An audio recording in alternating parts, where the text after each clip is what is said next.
नमस्कार, आप सभी का स्वागत है हमारे YouTube channel one day coaching में। आपकी रेगुलर क्लासेस शुरू होने वाली हैं नए वर्ष में। जो बच्चे एडमिशन लेना चाहें, जो लोग लखनऊ में हैं या जो लोग आके क्लासेस करना चाहें, वो आके क्लासेस ज्वाइन कर सकते हैं। चलिए, हमारा आज जो तीसरा MCQ का सीरीज है, और ध्यान दीजिएगा, हमेशा कोशिश ये करिएगा कि कोई भी MCQ आए उसके पहले उसकी थ्योरी जरूर पढ़नी है।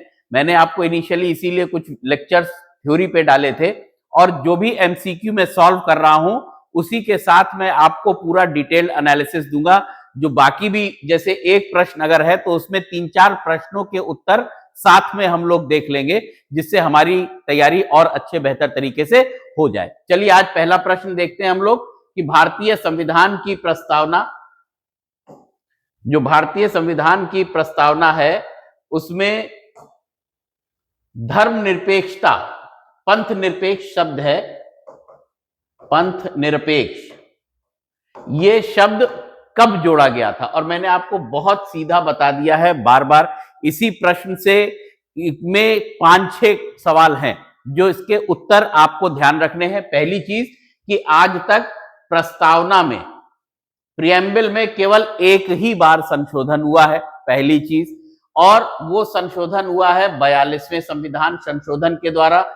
ये आपको याद रखना है। ये अक्सर पूछता है, कभी कभी ऐसा पूछ लेगा कि संविधान की प्रस्तावना में किस अमेंडमेंट के थ्रू संशोधन हुआ, तो ये आपको याद रखना है 42वां। ये 42वां संशोधन, संविधान संशोधन आया कब? तो आपको ईयर याद रखना है 1976। ये भी बहुत इंपॉर्टेंट है। और इसी के साथ एक और प्रश्न बन सकता है कि कितने शब्द जोड़े गए। तो इसमें जो है 3 प्रमुख शब्द जोड़े गए। पहला तो जोड़ा गया समाजवाद, समाजवादी, और दूसरा शब्द जिसको जो है सोशलिस्ट कहा गया, सोशलिस्ट। दूसरा शब्द जो जोड़ा गया वो सेक्युलर, वही जिसको हम लोग पंथ निरपेक्ष यहां पे देख रहे हैं। और एक शब्द और जोड़ा गया, वो था इंटीग्रिटी, जिसको अखंडता बोलेंगे हम लोग, इंटीग्रिटी, अखंडता। तो ये 3 शब्द जोड़े गए इस संशोधन के माध्यम से। तो यहां पे 3-4 प्रश्न बन जाएंगे, ध्यान रखिएगा। अब जैसे एक और आ गया है 44वां संशोधन, तो ये भी बहुत इंपॉर्टेंट है, क्योंकि जब 44वां संशोधन आया उसके पूर्व तक आप लोगों के पास में कुल 7 मूल अधिकार थे, और एक मूल अधिकार 44वें संशोधन के द्वारा आप लोगों का कम कर दिया गया। वो था राइट टू प्रॉपर्टी, संपत्ति पे अधिकार। ये जो संपत्ति पे अधिकार है, ये 44वें संशोधन के द्वारा ही ले लिया गया। और पिछले वीडियो में आप देखेंगे तो वहां पे आपको मिल जाएगा, जो 52वां संविधान संशोधन संविधान का था, वो 52वां जो था वो 1985 में आया था। और अगर आपको याद होगा तो वो एंटी डिफेक्शन लॉ, यानी दल बदल कानून के थ्रू था। और वो कानून में क्या हुआ था, अब मैंने आपको बताया था कि एक नई अनुसूची जोड़ी गई थी, जो कि 10वीं अनुसूची थी। तो देखिए, एक प्रश्न से आपके इतने सारे प्रश्न के आंसर एक साथ तैयार हो गए। तो ध्यान आप इन सब चीजों का देते रहिएगा।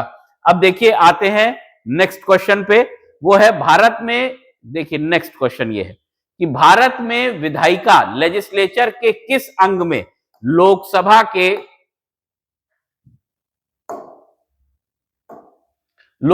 के कार्यकाल समानता कितने वर्षों का होता है? तो एक चीज याद रखिएगा यहां पे कि अनुच्छेद 80 में राज्यसभा का गठन दिया गया है। अनुच्छेद 81 में लोकसभा का गठन दिया गया है। और अनुच्छेद 83 में, आर्टिकल 83 में बताया गया है कि दोनों का कार्यकाल कितने वर्ष का होगा। तो मैंने आपको बताया कि राज्यसभा है, ये भंग नहीं होती है, ये हमेशा चलती रहती है। यहां पे जो उसके सदस्य होते हैं, MP जो होते हैं, हर 6 वर्ष पे रिटायर होते हैं, यानी कि हर दूसरे वर्ष 1/3 MP रिटायर होते हैं, जिनका कि जो इनके सदस्य रिटायर होते हैं उसका चुनाव होता है। तो ये परमानेंट हाउस है राज्यसभा आपका। और लोकसभा 83 में ही दिया गया है कि इसका कार्यकाल 5 वर्ष का होगा, यदि उसके पूर्व उसको भंग ना कर दिया जाए। तो उसके भी कई सारे कारण है जिसके वजह से भंग हो सकता है। 5 वर्ष के पूर्व मान लीजिए कि अपनी बहुमत साबित नहीं कर पाई सरकार, तो 5 वर्ष से पूर्व भी हो सकता है, लेकिन 5 वर्ष कार्यकाल 83 अनुच्छेद 83 में दिया गया है। और साथ ही साथ यहां पे बहुत और जानना जरूरी है कि ये जो 5 वर्ष है इससे अधिक भी हो सकता है, लेकिन वो किस दशा में, ये केवल और केवल इमरजेंसी की दशा में, जब आपातकाल लागू हो तब इस सदन के 5 वर्ष का जो कार्यकाल है उसको बढ़ाया भी जा सकता है। तो ये देखिए, इसी एक से इतने सारे आपके प्रश्न तैयार हो गए।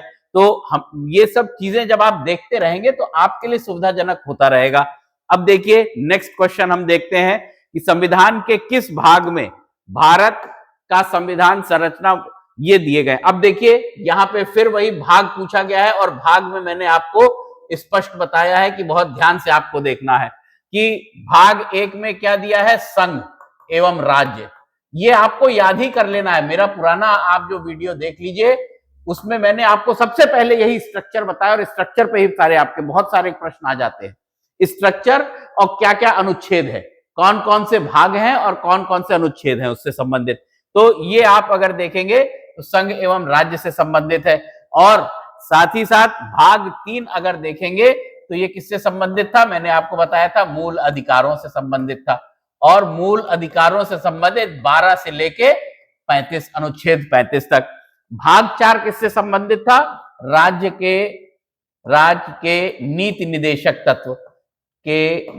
निदेशक तत्व, जिसको जो है डीपीएसपी भी कहा जाता है, directive principles of state policy. तो ये आपको ध्यान रखना है, डीपीएसपी, ठीक है।